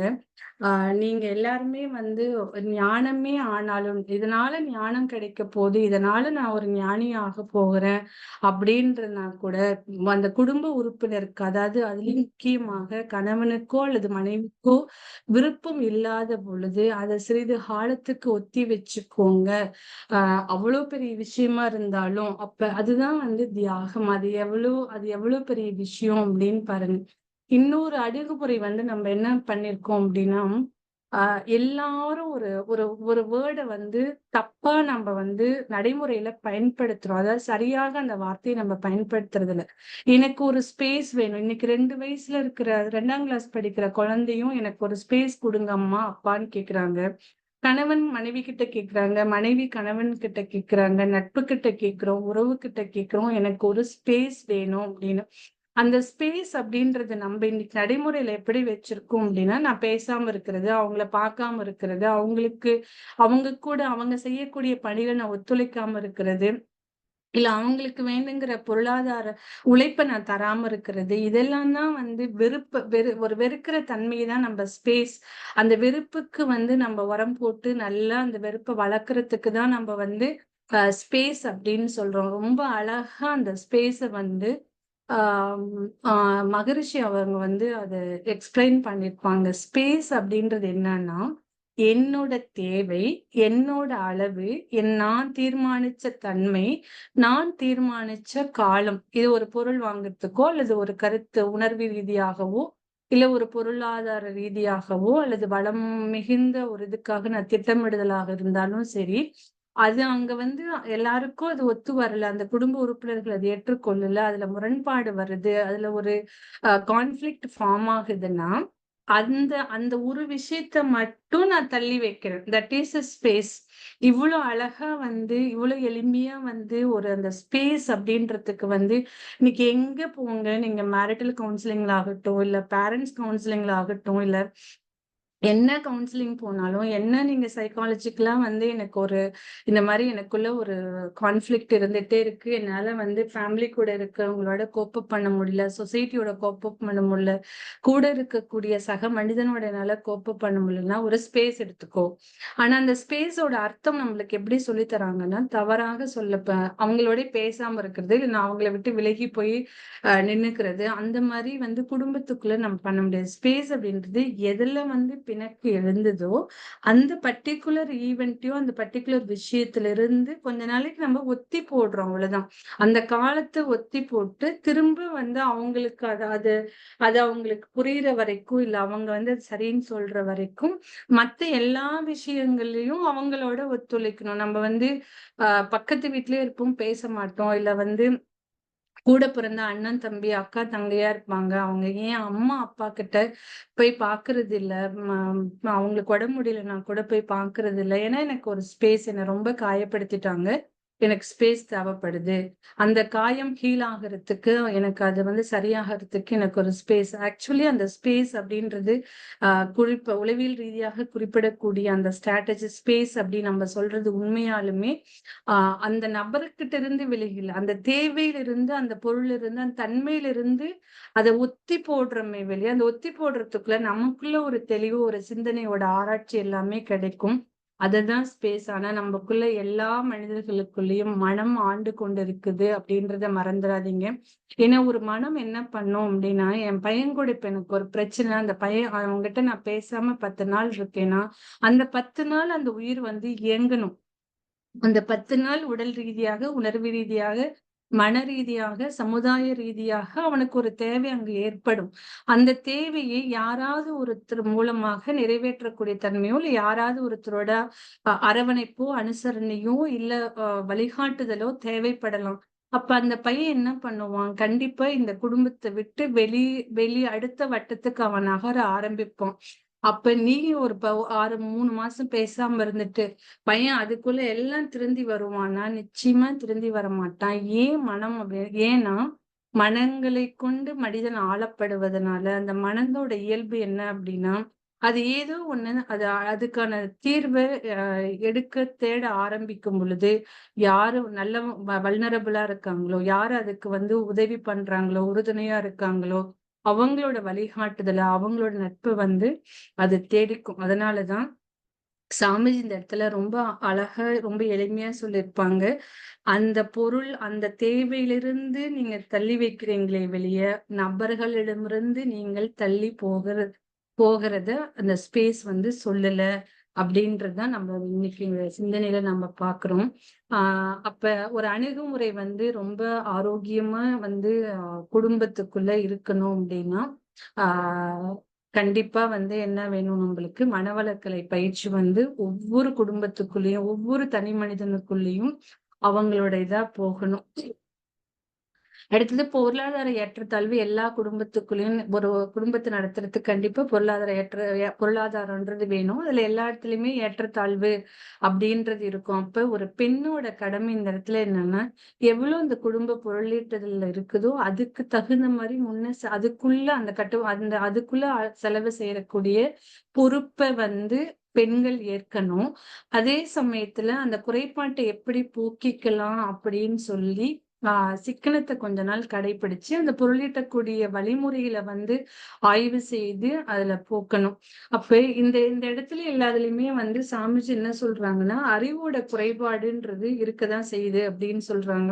அப்ப அறிவோட குறைபாட்டை எப்படி நான் பொருளாதார ஏற்றத்தாழ்வுகளை வந்து சமநிலைப்படுத்திக்கிறதுக்கு வந்து அறிவு வந்து ஒரு குறைபாடு அப்படின்னா என்னன்னா, அதுக்கான படிப்போ, அதற்கான ஸ்கில்லும், அதுக்கான வழிமுறைகளோ நான் கத்துக்காம எங்கேயோ எனக்கு ஒரு கேப் இருக்கு. ஆனா இன்னைக்கு நான் ஒரு குடும்பத்தை நடத்துவதற்கு எனக்கு பொருளாதாரம் தேவைப்படுது அப்படின்னா, அதை போக்கிக் கொள்றதுக்கு, அந்த அறிவில் இருக்கக்கூடிய குறைபாடை போக்கிக் கொள்றதுக்கு அவர் 3 விஷயம் தான் ரொம்ப ரொம்ப இன்றியமையாதுன்னு சொல்றாரு. ஒண்ணு, தவம் இயற்றணும், அகத்தாய்வு பண்ணணும், இறை உணர்வு கண்டிப்பா இருக்கணும். இது 3 ஆஹ் வழிகளையும் உங்க கையில நீங்க எடுத்தீங்கன்னா அறிவோட குறைபாட்டை வந்து நீக்கிக்கலாம். அதே மாதிரி கணவன் மனைவி அப்படின்ற உறவு அப்படின்னு சாமிஜி எங்கேயுமே சொல்லிருக்க மாட்டாங்க. நட்பு, அந்த நட்புக்குன்னு ஒரு தன்மை இருக்குங்க. நம்மளுக்கு நட்பு அப்படின்றது இன்னைக்கு சமூகத்துல வந்து அதுலயும் நிறைய கலப்படங்கள் தான் நிறைய இருக்கு. எதையோ நட்புன்னு நம்ம நினைச்சுக்கிறோம். எப்பயுமே வந்து நட்பு அப்படின்றது சரியானது நம்ம உள்வாங்கிறதே இல்லை. அதனால நட்புன்ற இடத்துல மட்டும்தான் ஒரு டிரான்ஸ்பேரன்சி இருக்கும். நமக்குள்ள ஈகோ இருக்காது, இமேஜ் இருக்காது. நான் என்னவா இருக்கேனோ அதையெல்லாம் அப்படியே இன்னொருத்தர்கிட்ட என்னால சொல்ல முடிஞ்சா அந்த 2 உயிருக்கு இடையில இருக்கிறது தான் வந்து நட்பாக இருக்க முடியும். ஆனா கணவன் மனைவிக்குள்ள, ஏன்னா அவங்கதான் வாழ்நாள் முழுக்க நம்மளோட வரப்போறாங்க. சோ அவங்களுக்குள்ள வந்து இருக்கக்கூடிய ஒரு கணவனுக்கும் மனைவிக்கும் இடையில இருக்கிறது வந்து நட்பாக மட்டுமே இருக்கணும். ஏன் அப்படின்னா, இருவரோட உள்ளமும் ஒன்றுபட்டுதான் இந்த உலகத்துல வாழ்றதுக்கு ஒருத்தருக்கு ஒருத்தர் துணையாக உதவி, அதாவது உடலால, பொருளால, ஆற்றலால எல்லாத்தையுமே அழித்து நான் உனக்கு உதவியா இருப்பேன். ஆண் பெண்ணுக்கு உதவியா இருப்பாங்க, பெண் ஆணுக்கு உதவியா இருப்பாங்க அப்படின்ற ஒரு ஒப்பந்தத்தோட தான் அந்த திருமண உறவுக்குள்ளேயே நம்ம நுழையும் பொழுது அப்ப அங்க வந்து நட்பு மட்டும்தான் வந்து அந்த நட்புல வந்து ரொம்ப ரொம்ப பாதுகாப்பு ரொம்ப அவசியம். பெண்களை வந்து ஆண்கள் வந்து எதுவுமே என்னால புரிஞ்சுக்க முடியல அப்படின்றது வந்து சொல்றது இந்த காலகட்டத்திலயும் ஆச்சரியமான விஷயம்தான். ஒரு பெண்ணுக்கு அடிப்படையான தேவை என்ன தெரியுமாங்க? ஆஹ் அங்கீகாரம் மட்டும்தாங்க. அவங்கள ரெக்கக்னைஸ் பண்ணனா போதும். அதை தாண்டி அவங்களுக்கு எப்பயுமே அவங்களுக்கு ஒரு அன்பு வந்து தேவைப்படுது, ஒரு அரவணைப்பு தேவைப்படுது. அதே மாதிரிதான் ஒரு ஆணுக்கு வந்து அவங்க உடல் அளவுல வலிமையாக இருந்தாலும் அவங்களுக்கு தேவையான ஒரு விஷயம் அன்பும் அரவணைப்பும் மட்டும்தான். அது அந்த பெண் எல்லா நேரங்களிலும் கொடுக்கறதுக்கு வந்து புரிந்து கொண்டு குடுக்குற அளவுக்கு ஒரு பெண் தயாராக இருக்கணும். ஒரு ஆண் வந்து ஒரு அணுகுமுறை ஒரு பெண்ணுகிட்ட எப்படி இருக்கணும்னா, ஜஸ்ட் ஒரு ரெகக்னேஷன் மட்டும்தான். "நீ நல்லா பண்ற" அவ்வளவுதான். அதுக்கு மேல அந்த பெண்ணுக்கு அந்த தன்மைகள் எல்லாம் இருக்கிறதுனால, இயல்பாகவே அந்த பெண் வந்து வெளிப்படுவாள். அந்த குடும்ப மேம்பாட்டிற்காக அவ தன்னை வெளிப்படுத்திக்கிட்டே தான் இருப்பாங்க. ஆனா அவங்களுக்கு தேவை ஏதோ ஒரு இடத்துல வந்து பேசிக்கா ஒரு ரெகக்னேஷன் தேவைப்படுது. அததான் நம்ம வந்து ஆண் வந்து சொல்றதே கிடையாது. சொல்ல மாட்டிக்கிறோம். அதுதான் கேப்பா இருக்கு. அப்ப அந்த அங்கீகாரத்த அந்த பெண்ணுக்கு வழங்கும் பொழுது, அந்த பெண்ணை விட உங்களுக்கு உதவி பண்றதுக்கு உலகத்துல வேற யாருமே இருக்க மாட்டாங்க. ஏன்னா அந்த பெண் இறுதி நாட்கள் வரைக்கும், உங்களோட இறுதி சுவாசம் வரைக்கும் அந்த பெண் உங்களுக்கு வந்து உதவி பண்ண, அதாவது உதவின்னு இல்ல, ஒத்துழைப்பாங்க. ஆற்றல, பொருள் எல்லா அளவுலயும் வந்து தன்னையே அர்ப்பணிச்சு குடுக்கிற தன்மை எளிதாக, இயல்பாக அவங்க செய்ய ஆரம்பிப்பாங்க. அதுக்கு ஒண்ணே ஒண்ணு, அவங்கள ரெகக்னைஸ் பண்ண ஒரு ஆணுக்கு தெரிஞ்சிருக்கணும். அதே மாரி ஒரு ஆண் வந்து என்னதான் பொருளீட்டி எல்லாமே பண்ணனாலும், அடிப்படையா அந்த ஆணுக்கு வந்து ஒரு அரவணைப்பும், அன்பும் தேவைப்படுது. அது பெண்ணிடத்துல வந்து ரொம்ப இயல்பாகவே வந்து அதிகமாக இருக்கிறதுனால, சர்ப்ளஸா இருக்குங்க. அத கொண்டு போய் ஒரு ஆணுக்கு குடுக்குறதுல வந்து ஒண்ணுமே வந்து கஷ்டமான விஷயம் கிடையாது. ஸோ இந்த அணுகுமுறையில வந்து அந்த மனம் ஒத்த அ கணவன் மனைவிக்குள்ள இருக்கக்கூடிய அந்த நட்புல இருக்கக்கூடிய வசதி வாய்ப்புகள், அந்த மனம் ஒத்த ஒரு நட்பு இருக்கு பாருங்க. அத மட்டும் நீங்க எஸ்டாப்ளிஷ் பண்ணிக்கிட்டீங்கன்னா, அதுல கிடைக்கக்கூடிய வாய்ப்புகளும் சரி, வசதிகளும் சரி, இன்பங்களும் சரி, உலகத்துல எந்த வழியிலயுமே நீங்க பெற்றிட முடியாது. ஏன்னா, அவ்ளோ ஆற்றல் வாய்ந்த அன்ப அங்க அந்த ஒரு அந்த நட்புல இருக்கக்கூடிய மனமொத்த நட்பாக அந்த ஆணுக்கும் பெண்ணுக்கும் இடையில நீங்க வந்து ஒரு நட்பை நீங்க உருவாக்கிக்கிட்டீங்க. அந்த பாதுகாப்பு வந்து ஒரு நட்பை பாதுகாக்கிறதுல 2 பேத்தோட பங்குமே இருக்கு. கணவனுக்கும் அந்த ஆணுக்கும் அந்த பங்கு இருக்கு. அந்த பெண்ணுக்கும் அந்த பங்கு இருக்கு. அப்ப அத மட்டும் நம்ம உருவாக்கிக்கிட்டோம் அப்படின்னா, அந்த மனமொத்த நட்புனால நம்மளுக்கு ஒரு வசதிகள், ஒரு வாய்ப்புகள் கிடைக்குது பாருங்க.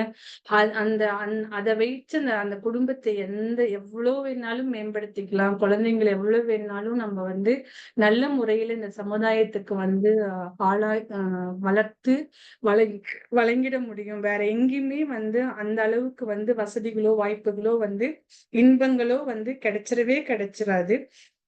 இன்னும் ரொம்ப ரொம்ப முக்கியம் வந்து இந்த கணவன் மனைவி உறவுக்குள்ள வந்து கற்புன்றது ஆணுக்கும் பெண்ணுக்கும் நிச்சயமா வேணும். இன்னைக்கு இருக்கிற யங்ஸ்டர்ஸ் எல்லாம் நீங்க பாத்தீங்கன்னா, ஒரு டாக்டரா இந்த இடத்துல சில விஷயங்களை இந்த இந்த அரங்கத்துல இந்த இதுல வந்து நான் சொல்லலாமான்னு எனக்கு தெரியல. இன்னைக்கு இருக்கிற குழந்தைங்க எல்லாமே வந்து நிறைய டாக்டர்ஸ்மே இதுல இருக்காங்க. கல்யாணம் பண்ணிப்பாங்க. ஆனா வந்து குழந்தைங்க பெத்துக்க மாட்டாங்க. இல்ல கல்யாணமே பண்ணாம இருந்துக்கலாம். லிவிங் ரிலேஷன்ஷிப்புக்குள்ள போலாம். அடுத்தது வந்து என்னது, ஒரு பெண்ணும் ஒரு ஆணும் வந்து இது பண்ணலாம். இந்த மாதிரி எல்லாமே இயற்கைக்கு முரண்பட்ட ஒரு ஒரு கலாச்சாரத்துக்குள்ள நம்மள அறியாமலேயே நம்ம இன்னைக்கு ஒரு 6ஆம் கிளாஸ், 7ஆம் கிளாஸ், 8ஆம் கிளாஸ்ல இருக்கக்கூடிய குழந்தைங்கள் இருக்கக்கூடிய அந்த வயதுல ஒரு 12, 13, 14, 15, ஒரு 19 வயசுன்னு வச்சுக்கோங்களேன். 19 வயசு வரைக்கும் இருக்கக்கூடிய குழந்தைங்களுக்கு அது பெருநகரங்கள்ல, எனக்கு இதே வந்து ரிமோட் சிட்டிலயோ வில்லேஜ்லயோ எனக்கு தெரியல. பெருநகரங்கள்ல வந்து எப்படி எங்க கிட்ட வராங்கன்னா, ஒரு ஆண் ஒரு பெண்ணை விரும்பினாலோ அல்லது ஒரு பெண் ஒரு ஆணை விரும்பினாலோ பரவாயில்ல. அதுக்கெல்லாம் ஒரு டெர்மினாலஜி குடுத்துட்டு, அப்படி உலகத்துல அந்த மாரி கலாச்சார சீர்கேட்டுல தான் நம்ம என்னவா இருந்தாலும் ஒரு ஆணுக்கும், பெண்ணுக்கும் இடையில கற்பு, ஒழுக்கம் அப்படின்னு பாதுகாக்கப்படவில்லை என்றால், நிச்சயமாக குடும்ப அமைதியோ, குடும்ப மேம்பாடோ வருவதற்கு வாய்ப்பு ரொம்ப ரொம்ப ரொம்ப கம்மிங்க. அதே மாரி விருந்தோம்பல் அப்படின்றதெல்லாம் நம்ம இப்ப ரொம்ப மறந்தே போயிட்டோம். எது வந்தாலும் ஸ்விக்கிலயோ, சொமேட்டோலயோ எல்லாத்துலயும் ஒரு ஆர்டர் பண்ணிட்டு ஒரு டீ, ஒரு தண்ணி கூட நம்ம வந்து நம்மள சார்ந்தவங்களுக்கு நம்மளோட குடும்ப உறுப்பினர்களுக்கு எடுத்து தரத்துக்கு நம்ம இன்னைக்கு யோசிச்சுட்டு தான் இருக்கிறோமே வெளியே அதை செய்ய மாட்டேங்கிறோம். அப்ப நம்ம விட்டு போன சில விஷயங்கள்ல, சில அணுகுமுறையில விருந்தோம்பல் ரொம்ப ரொம்ப முக்கியம். அதே மாதிரி ஒழுக்கம் சார்ந்த விஷயங்கள், ஆண் பெண் நட்புல வந்து நிச்சயமாக ஆணுக்கும் வந்து அந்த கற்பு நெறி அப்படின்றது வந்து நிச்சயமாக காக்கப்படணும். அப்ப அதுக்கு என்ன பண்ணணும் அப்படின்னா, ஒரு ஆண் வந்து ஒரு பெண்ணை வந்து என்ன அவங்களோட தன்மைகள்னு புரிஞ்சுக்கிட்டா போதும். அவங்க அதை தாண்டி எங்கேயுமே பயணிக்க மாட்டாங்க. அதே மாதிரி ஒரு ஆணுக்கு தேவையான அன்பும் அரவணைப்பும் தான் அவங்களுக்கும் தேவைப்படுது. அது ஒரு பெண் தாராளமாக வழங்குறாங்க அப்படின்னா, அந்த அந்த அந்த இடத்துல இருக்கக்கூடிய நட்பும், அந்த கற்பும், அந்த ஒழுக்கமும் நிச்சயமாக பாதுகாக்கப்படும். அதே மாதிரி குழந்தைகளோட வளர்ப்பு அப்படின்னு எடுத்துட்டு வரும் பொழுது ஜெனரேஷன் தலைமுறை இடைவெளி அப்படின்றது என்ன அப்படின்னா, குவாலிட்டி டைம் அவங்க கூட நம்ம ஸ்பெண்ட் பண்றதே கிடையாதுங்க. அதாவது நம்மளுக்கு பொருள் தேவை இருக்கு, 2 பேருமே வந்து சம்பாதிக்க ஆரம்பிக்கிறோம், வேலைக்கு போறோம், வேலையில இருக்கிற இடத்துல வந்து நிறைய நம்மளுக்குள்ள உளவியல் ரீதியான பிரச்சனைகள் நிறைய இருக்கு, ஸ்ட்ரெஸ் இருக்கு, எல்லாமே இருக்கு. இருந்தாலும் தன் குடும்பத்துல இருக்கக்கூடிய அந்த குழந்தைகளை வளர்க்க வேண்டிய, அதை பாதுகாக்க வேண்டிய, அவங்கள மேம்படுத்த வேண்டிய பெரிய கடமை அந்த ஆணுக்கும் பெண்ணுக்கும் தான் இருக்கு. அப்ப அவங்களோட குவாலிட்டி டைம் நீங்க ஸ்பெண்ட் பண்ணி அப்பாவுக்கும் அம்மாவுக்கும் குழந்தைங்களுக்கும் இருக்கக்கூடிய ஒரு என்ன சொல்றதுங்க, ஒரு ஒரு இன்டகிரேட்டட் ரிலேஷன்ஷிப்பா ஒரு நட்புறவை வந்து மேம்படுத்தினால் ஒழிய குடும்ப அமைதி வந்து நம்மளுக்கு குடும்ப அமைதியும் சரி, மேம்பாடும் சரி, நம்மளுக்கு வந்து நிறைவாக இருக்கணும் அப்படின்னா அந்த குழந்தைங்களோட ஒரு நல்லுறவை வந்து காக்கணும். நிறைய அப்பா அம்மா குழந்தை என்ன பண்ணுதுன்னு தெரியல. இதே இந்த ஸ்டூடெண்ட்ஸ் கேம்புக்கு வந்த போது நிறைய குழந்தைங்க வந்து 14 வயசு 15 வயசு இருக்கிற குழந்தைங்க நிறைய பேர் வந்து சொன்ன ஒரு விஷயம், சாட்டர்டே சண்டே கூட எங்க அப்பா அம்மா கூட நாங்க சாப்பிடுறது இல்ல. அது ஏதோ மொபைல்ல உட்காந்துட்டு ஒரு கேம் ஆடிட்டு அவங்க அந்த குழந்தைங்க எல்லாம் கேட்கும் பொழுது உண்மையாலுமே பதைக்குதுங்க. அது அந்த பதைப்புக்கு வந்து கேட்கறதுக்கு அவ்வளோ வலிக்குது வந்து நம்மளுக்கு. அப்ப அது என்ன பண்ண அப்ப எப்படி அந்த குடும்பத்துக்கு ஒரு அமைதி இருக்கும், அந்த குழந்தைங்களோட வளர்ச்சி எப்படி இருக்கும் அப்படின்னு பாத்துக்கோங்க. எத்தனை அணுகுமுறைகளா இருந்தாலும் சரி, ஒவ்வொரு ஆணும் பெண்ணும் ஒருத்தர மதிப்பு கொடுக்கணும், அவங்களோட உணர்வுகளுக்கு வந்து அங்கீகாரம் கொடுக்கணும், அவங்களோட உணர்வுகளை ஃபர்ஸ்ட் காது கொடுத்து கேட்கணும். ஆஹ் அந்த தேவைகளை மட்டும்தான் நீங்க தள்ளி வைக்கணும், ஒத்தி போடணுமே வெளியே தனி நபர்களை வந்து உறுப்பினர்களை வந்து வெறுக்கவோ அவங்க மேல வந்து கோவப்படுறதோ அந்த மாதிரி எங்கெல்லாம் எதிர்பார்ப்பு இருக்கோ நிச்சயமாக அங்க ஏமாற்றம் இருக்கும். எவ்ரிதிங் வந்து அன்கண்டிஷனலா தான் நீங்க அணுகணும். எல்லாமே நம்மளோட குடும்பத்தோட வளர்ச்சிக்காக, நம்மள சார்ந்தவங்களுக்காக அப்படின்ற போது இது எதுவுமே வந்து இதுதான் வரையறுக்கப்பட்ட விதி அப்படின்றது வந்து குடும்ப மேம்பாட்டுல இல்ல.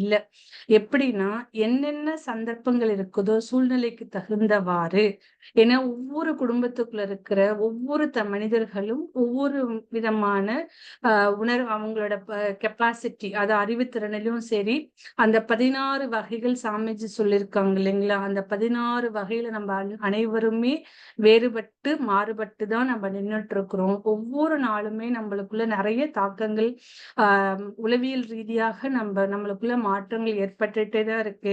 இன்னொன்னு வந்து அன்கான்சியஸ் மைண்ட் நிறைய விஷயங்களை வந்து மேல கொண்டு வரும். நம்மளோட பெரும்பாலும் நம்மளோட மனம் வந்து அன்கான்சியஸ் மைண்ட்ல தான் நிறைய ஸ்டோர் பண்ணி வச்சிருக்கு. அதெல்லாம் வெளியில வரும் பொழுது நேத்திருந்த ஆணோ நேத்திருந்த பெண்ணோ இன்னைக்கு எதிர்பார்க்க நீங்க கூடாது. மாற்றங்கள் இருந்தா மட்டுமே அவர்கள் மனிதர்கள், அந்த மாற்றம் நல்லவைகளாக இருக்கணும். அப்ப இந்த ஸ்ட்ராட்டஜி நான் ஃபாலோ பண்ணலாமா, இந்த ஸ்ட்ராட்டஜி நான் ஃபாலோ பண்ணலாமா அப்படின்னா எதை வச்சு நான் என்னோட அமைதி, என்னோட குடும்ப மேம்பாட்டை நான் தீர்மானிக்கணும், அணுகுமுறையை நான் தீர்மானிக்கணும் அப்படின்னா என்ன சந்தர்ப்பங்கள் என்ன சூழ்நிலை என் குடும்பத்துல நிலவுது அப்படின்னு பார்த்து மிக மிக நுட்பத்தோடு அணுகுமுறையை நீங்க வந்து பின்பற்ற பழகணும் ஃபர்ஸ்ட். நம்ம பழகிக்கணும். அந்த குடும்பத்துல அதை ஃபாலோ பண்ணாங்க, அதனால என் குடும்பத்திலயும் ஃபாலோ பண்றேன் அப்படின்னு நீங்க எடுத்தீங்கன்னா கண்டிப்பா ஃபெயில் ஆயிருவீங்க. ஏன்னா அந்த குடும்ப சூழ்நிலைகள் அந்த குடும்ப உறுப்பினர்களுடைய அந்த 16 காரணங்கள்ல மாறி அதே மாதிரி நம்ம குடும்பத்துல இருப்பாங்கன்னு கிடையாது. அப்ப நம்ம குடும்ப சூழ்நிலைக்கு தகுந்த மாதிரி, சந்தர்ப்பங்களுக்கு தகுந்த மாதிரி மிக நுட்பத்தோட அணுகுமுறையை பின்பற்றத்துக்கு முதல்ல நம்மளுக்கு பழக வேணும். அந்த பழகுறதுக்கு நம்ம கையில இருக்கக்கூடிய விஷயம் என்ன அப்படின்னா மனவளக்கலையை தவிர ஒரு அரிய பொக்கிஷமான திறனூக்க பயிற்சி வேற எதுலையுமே இல்லை. மனைத்தக்க மாண்புடையில் ஆகி தற்கொண்டான் வளர்த்தக்கால் வாழ்க்கை துணை. அதாவது ஒரு உறவில நுழையும் பொழுது ஒவ்வொரு நபரோட பார்வைகளும், மதிப்புகளும், அணுகுமுறைகளும், அவங்களோட தனிப்பட்ட கருத்துகளும் வேறுபட்டுதான் இருக்குன்றத புரிஞ்சுக்கிட்டு அதுக்கு தகுந்த மாதிரி நம்மளோட அணுகுமுறையை மிக நுட்பமாக நம்ம கடைபிடிச்சோம்னா நிச்சயமாக குடும்ப மேம்பாடுன்றது நிறைவாக எல்லாருக்குமே எளிதாக கிடைக்கக்கூடிய ஒரு விஷயம்தான். அங்க அன்பும் அறமும் மட்டுமே மேலோங்கி இருக்கும். அப்ப அங்க அமைதியான, மகிழ்ச்சியான, வளமான குழந்தைகளும் குடும்ப உறுப்பினர்களும் இப்பிறவியில் இன்னென்னாரோட இந்தந்த நபர்களோட தான் நமக்கு நம்மளோட பதிவுகள் தகுந்த மாதிரிதான் எல்லா நபர்களுமே, குழந்தைகளாகட்டும், பெற்றோர்களாகட்டும், வாழ்க்கை துணையாகட்டும், என் கருமைய பதிவுக்கு தகுந்த மாதிரிதான் என்னை சுத்தி இருக்கக்கூடிய உறவுகளும், நட்புகளும், குடும்ப அங்க உறுப்பினர்களும் இருக்காங்கன்ற மாபெரும் அந்த உண்மைய, அந்த நுட்பத்தை நம்ம தெரிஞ்சுக்கிட்டோம்னா நம்மளோட அணுகுமுறை இயல்பாகவே அவங்களை அரவணைக்கிறதுக்கும் அனுசரிச்சு போகிறதுக்கும் வழிகாட்டுறதற்கும் ஒருத்தர் மதித்து போற்றுவதற்கும் உறுதுணையாக இருக்கும் என்று கூறி இந்த அமர்வை நிறைவு செய்கிறேன். நன்றி.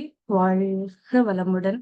அத்தனை இதுல கலந்து கொண்ட அத்தனை அன்பர்களும், அறிஞர் பெருமக்களும் அவங்க குடும்ப மேம்பாட்டுல அணுகுமுறையே சற்றே மடைமாற்றம் செய்து, சற்றே மாற்றி அமைச்சு, நீங்க அனைவருமே நீலாயுள், நிறை செல்வம், உயர்ப்புகள், மெய்ஞானம் பெற்று மேலோங்கி வாழ எல்லாம் வல்ல இறையருளையும் குருவருளையும் நிறுத்தி வேண்டி வணங்கி இந்த அமர்வை நிறைவு செய்கிறேன். வாழ்க வளமுடன். வாழ்க வளமுடன். மிக அற்புதமான குடும்ப நல மேம்பாட்டிற்கான அணுகுமுறைகள் டாக்டர் அம்மா அவர்கள் தங்களுடைய மருத்துவத்துறையை விட நம்ம ஆழமான மகரிஷினுடைய கருத்துக்களை மிக ஆழமாக சொல்லியிருக்கிறாங்க.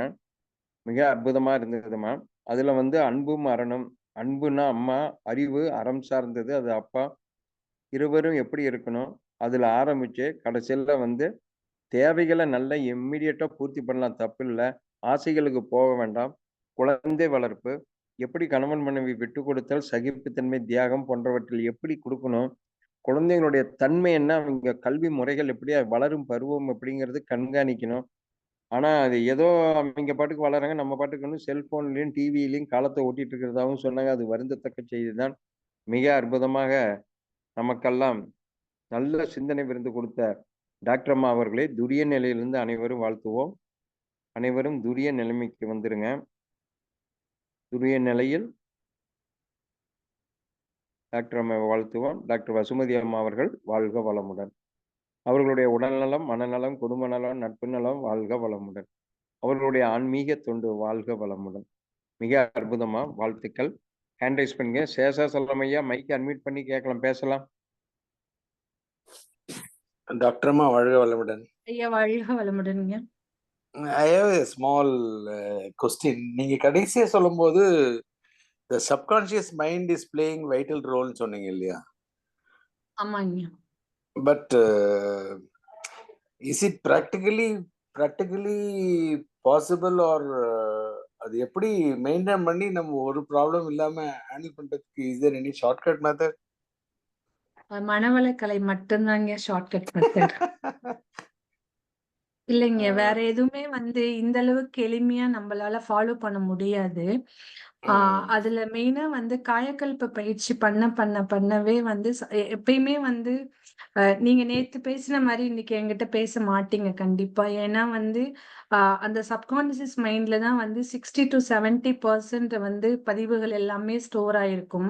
அது ஒவ்வொரு நாளும் மேல வந்துட்டே தான் இருக்கும். அது அதோட இதுக்கு தகுந்த மாதிரி வந்துட்டே தான் இருக்கும். அப்ப நான் மாறுபட்டு தான் நிற்பேன். எனக்குள்ள இருக்கிற மாற்றங்களை நான் வந்து கண்காணிச்சுக்கணும், சரிப்படுத்திக்கணும் அப்படின்னா நீங்க உலகத்துல எவ்வளவோ இன்னைக்கு இருக்குங்க. ஆனா மனவள கலையில கொடுக்கக்கூடிய பயிற்சிகளை வந்து அதுவே நம்ம ஃபாலோ பண்ண மாட்டேங்கிறோம். அதை விட ஒரு எளிமையான ஷார்ட்கட்டோ அல்லது உறுதியான ஒரு பயிற்சியோ வந்து மருந்தோ நிஜமா எனக்கு தெரிஞ்சு ஒரு மருத்துவ ரீதியாவே நாங்க பாக்குறதுனால சொல்றோம். இவ்வளவு எளிமையானது வேற எதுவும் இல்லைங்க. காயக்கல்ப பயிற்சி பண்ண உங்க டிஎன்ஏ ஆர்என்ஏக்குள்ள இருக்கிற அங்கேயே ஒரு மாற்றம் ஏற்படும் பொழுது, ரசாயன மாற்றம் ஏற்படும் பொழுது, எப்படி யோசிச்சு பார்த்தாலும் என்னோட காந்த களமே இது அங்க மாற்றத்துக்கு உட்படும் பொழுது, அப்ப எனக்கு வந்து அந்த நுட்பமான திறன் வந்து அமையறதுக்கு நீங்க ஒரு அலோபதிக் மருந்தோ வேற ஏதாவது நீங்க போய் ஒரு கவுன்சிலிங் நீங்க போய் ஒருத்தர்கிட்ட கேட்டா கூட அந்த சமயத்துக்கு எனக்கு அந்த வழிகாட்டுதல் எனக்கு தேவை. ஆனா அந்த சமயத்துக்கு எனக்கு எல்லாம் சரியா இருக்கும். ஆனா நான் தான் வந்து நான் வந்து பின்பற்றணும், பழகணும். அதை என் குடும்பத்துக்குள்ள வந்து நான் வந்து அதை வந்து செயல்படுத்தணும். அப்ப செயல்படுத்தும் பொழுது எனக்குள்ள தெளிவு வரணும் அப்படின்னா என்ன தெளிவாக்கக்கூடிய விஷயங்கள் இந்த மனவள கலையில மட்டும்தான் இருக்குது. மத்த எல்லாமே இப்ப நான் மந்திரங்கள் ஜபிக்கலாம், மந்திரங்கள் சொல்றேன் எல்லாமே நான் கூட அது இந்த அளவுக்கு வந்து நம்மள வந்து உள்ளுக்குள்ள இருக்கிறத வந்து எடுத்துட்டு வந்து திறனை கொடுக்குமா அப்படின்னா அது வந்து எப்பயுமே வந்து 2வது இதுதான். ஏன்னா அதுல நிறைய இது ரொம்ப எளிமையா இருக்குங்க. ரொம்ப ரொம்ப எளிமையா போற போக்குல நான் வந்து என்ன சொல்றது, அப்படி சும்மா ஒரு கல்லை விட்டு எறிஞ்சேன்னா 10 மேங்கோ ஒரே சமயத்துல விழற மாதிரி போற போக்குல நான் எடுத்துக்கிற மாதிரிதான் இந்த பயிற்சிகள் வடிவமைக்கப்பட்டிருக்கு. பட் ரொம்ப நுட்பமா வடிவமைச்சிருக்காங்கயா. அத வந்து நம்ம பயிற்சியில உள்ளார எடுத்துட்டு போய் ஒண்ணும் வேணாம். இப்ப என்னோட மனைவி வந்து கேட்கல, இல்ல என் குழந்தை ஒழுங்கா படிக்கல, ஏன் அவங்க கிட்ட பேசணும்? உட்கார்ந்து வாழ்த்தனாவே வாழ்த்த முன்ன நான் எனக்குள்ள மாற்றம் ஏற்படுது. அப்ப அந்த குழந்தைக்கு எப்படி சொன்னா அந்த குழந்தை படிப்பானோ, அவனுக்குள்ள இருக்கிற திறமையை நான் வெளிக்கொண்டு வர முடியுமோ, அதை போட்டுட்டு அது வந்து தானா நடக்குது. ஆனா நான் போய் அடிச்சேன்னு இது பண்ணேன்னா அவன் என்னை வெறுக்கிறான், இன்னும் என்னை விட்டு விலகி போறான். அப்ப நீங்க எதை கொண்டு இது பண்ணுவீங்க? அப்ப அந்த வாழ்த்துதல் அப்படின்னு அந்த மனவளக்கலைக்குள்ள அப்படி ஒண்ணு இருக்கு இல்லைங்க. ஒவ்வொரு நாளும் வாழ்த்த அவனுக்குள்ள ரசாயன மாற்றம் ஏற்படுது. நீங்க எதுவுமே அவனை போய் தொந்தரவு பண்ணல, உடல் ரீதியாவோ மன ரீதியாவோ அவனை உளைச்சலுக்குள்ள ஆளாக்கல. ஆனா அவனுக்குள்ள ஒரு நல்ல மாற்றங்களை அந்த குழந்தைக்குள்ள உருவாக்கி தரீங்க அப்படின்னா அதுதான் உயிர் தொடர்பான ஒரு விஷயம், சீக்கிரமா வேலை செய்யுது. அதே மாதிரிதான் கணவன் மனைவிக்குள்ளயுமே. இதை விட எளிமையா வேற எங்க இருக்குன்னு சொல்லுங்க பார்க்கலாம். தேங்க்யூ அம்மா. வாழ்க வளமுடன். எக்ஸலென்ட். வாழ்க வளமுடன். வாழ்க வளமுடன். வாழ்க வளமுடன். சாமுண்டீஸ்வரி அம்மா மைக்கை அன்மியூட் பண்ணுங்க.